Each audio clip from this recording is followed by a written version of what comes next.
Good morning and welcome back. This is a second part dedicated to the ladykillers because there's something special I've got for you to see. Now, first, there's a few dedications to people that have passed away connected to the ladykillers. First, there is Karen, Tim's wife. Then Craig, one of the drummers that was in the band when they rehearsed in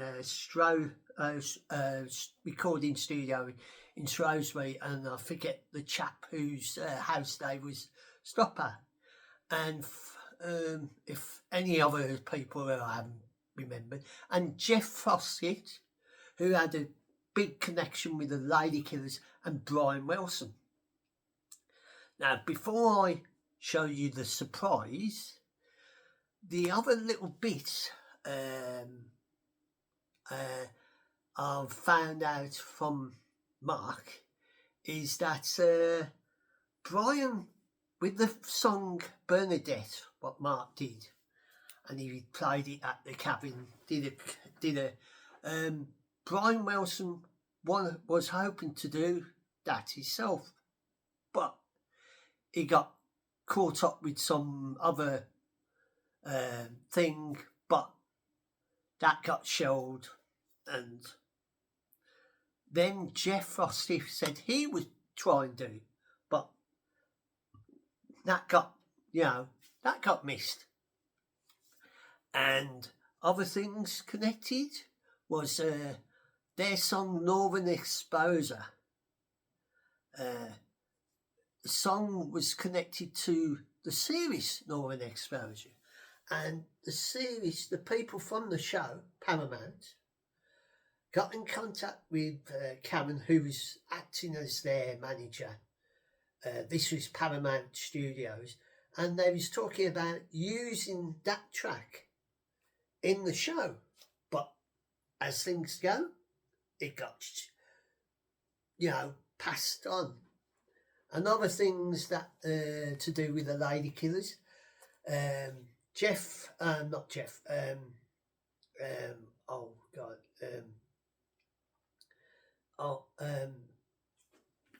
the person who does the radio show, I cannot think of his name. Oh, Steve Gerrard. Now he does a radio show. What's on the radio in America? He does an afternoon's weekend show, and he's a big fan of the Ladykillers, because the Ladykillers have got quite a following in America, because their stuff has been played over there, and Steve Gerrard's been playing their stuff. And lo and behold, I have got a surprise that I have been given last night, and it is their album.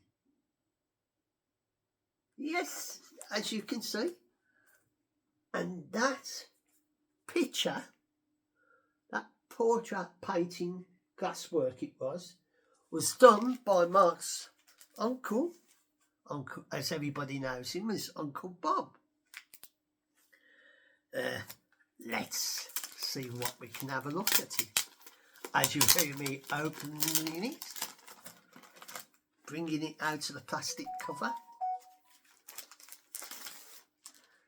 See how nice and crisp the cover is, and it ended up with just from the original people working on it, the band and that, it ended up with just Richard, Chris and Mark, it ended up a three-piece in the band, with extra vocals from Hanan, that is Chris's partner, on the track called Electric Car. Now, that is having a knock at electric cars, and I don't blame it, because it is a typical, tells you the truth. Where are we? there is a track, I can't think which one. Oh, a track that's is called One Step Closer to Clifford. Now, I have found out the story behind that song, because Mark came round and brought this and gave it to me.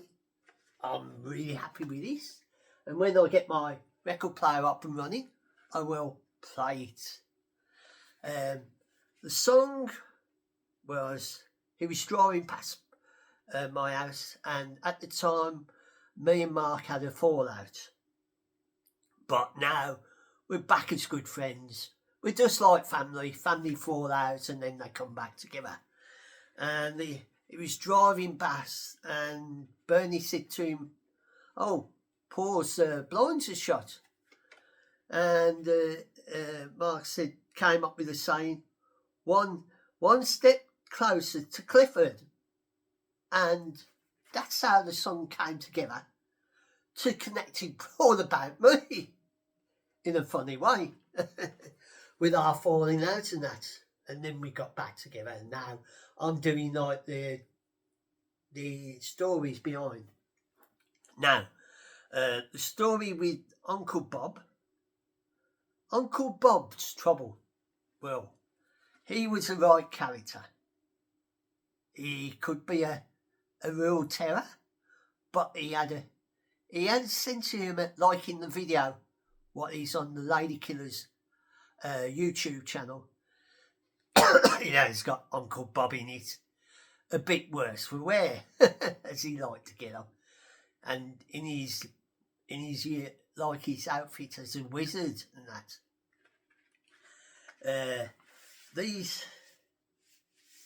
It's, as you can see, I will take the record out. Look how nice that is. That is side B, and there you've got side A. It's nice record and that. I'm so looking forward to getting to play it and listen to it. I have listened to the tracks. There's even a dedication to Deb, our California lady who put us on. Now, stories about when we stayed at Deb's. When we was at Deb's with all 9 of us, we were sleeping in a house all over the place. And Deb had a keyboard. Bit worse for wear. It had been in water. So Mark decided that he was going to use it. So what they did, they took it to pieces, hoovered it dried, and they used it at the gig. But other things happened while they was using it. The funny story at the gig, they did one song, and the mixing person didn't know the deck would go bang, like an explosion.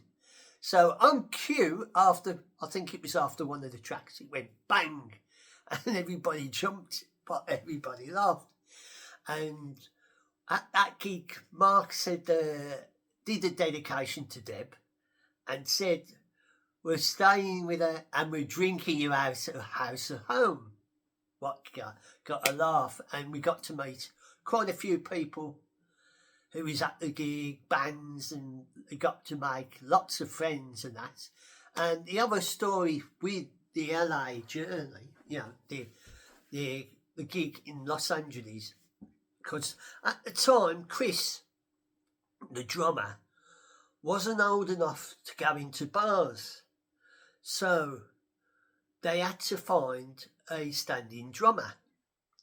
So Mark put the feelers out for someone in California, Los Angeles, and a chap called Tim Huntington came back to them, said he'd heard of them and he knew his stuff. And Mark thought he's probably heard of other bands with the same name. So when we finally when we finally got to the recording studio, excuse me, again, after the breakdown on the freeway, having a puncher and getting there. We got to meet Todd, and he fitted in really well. He knew all the songs and he was on cue.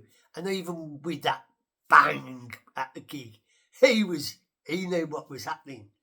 But that turned out to be a good thing. And the name, The Ladykillers, is from a film from the 60s, I think, with Peter Sellers and that. The original film, British-made film and that.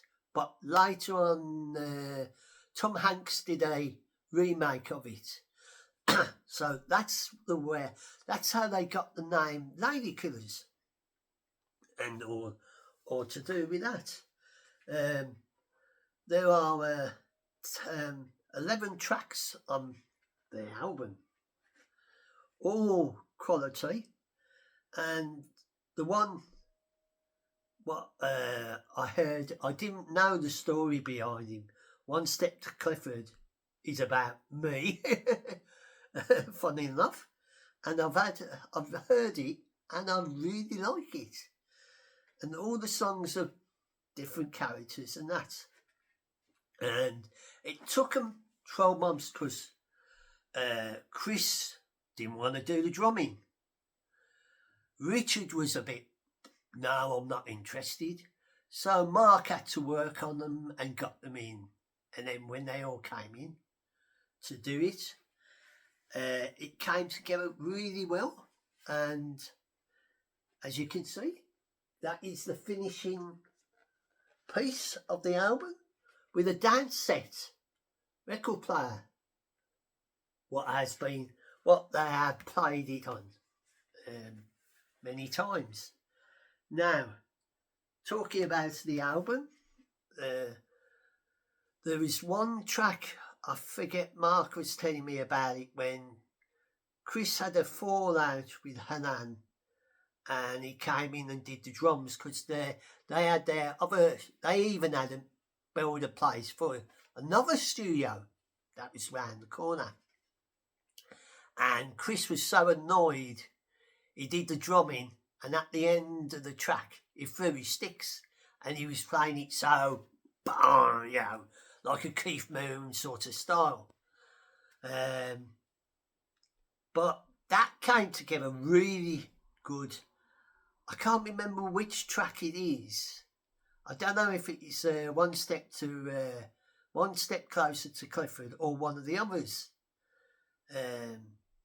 But these, for the work it's done and the length of time it's took, and it's come together really well. And Stephen Gerrard, the American DJ, the Daddy-O in the Patio, his show is. He's got his own copy and he's able to play this to his listeners and other stuff. Going back to the time when they was Spice and Dogs, they did do a CD with a certain person on the cover, yours truly, in a very revealing pose. I won't go into that story, but that was quite good. But that got all the tracks from that got pulled into the Ladykillers, redone and remix, and versions being, resorted. Over the years, people have come and gone. Followers, friends, loved ones. There's even a song what Mark wrote about his mother. I do believe it's How Long, if I'm right. If I'm not, I expect I'll be corrected again by Mark, the man who knows. Because the way, when he was doing this album, he got some of the songs, when he wrote the songs, as he was doing it, halfway through the songs, he had that mental block and he couldn't work out, so he had to leave it. Then he got back to the songs and he got over the mental block and he got it all together. He did. There was a lot of things that he did on the album what he he literally had to work on. But overall, it's come together. The artwork is done by Robert Roy Hickling. That's as known to everybody as Uncle Bob. That's that piece of artwork. Uncle Bob did a lot of artwork. He did a lot of glass work, and that is one of the pictures of his glass work. It's a very lovely pictures. In Mark's house, in a couple of the doors, he has got a couple of Uncle Bob's glass work in the door frame, in the glass of the door, and with the light shining through, it comes out really lovely. Well, because Mark got to see the video yesterday and he thought it was good, and he came out last night and he brought the surprise. Now, because I mentioned I had not got it, I thought, no, I wouldn't get it. He hasn't got it anymore. But lo and behold, I've got my own copy. And I wished people, some record company would pick this up, sign the Ladykillers. I know Mark's not one for gigging and that, but it would be nice to get this record in the record shops so more people can go out and buy it and get their own personal copy. What I'm hoping to do later with the cover is getting everybody connected with the band who's got to work on it to sign it, and then I can take a photo and post it on my Facebook page so you can see it on my Facebook page and try to put some more stories about it to do with my YouTube channel. So that is up to date with the Ladykillers. But as time goes by, the people that come and gone in the band, Craig, who brought him, it was Craig, the drummer, who actually brought in Tim into the band when John and his boss was part of the band. A bass player, what wasn't very good. So when Tim joined, he set in, close.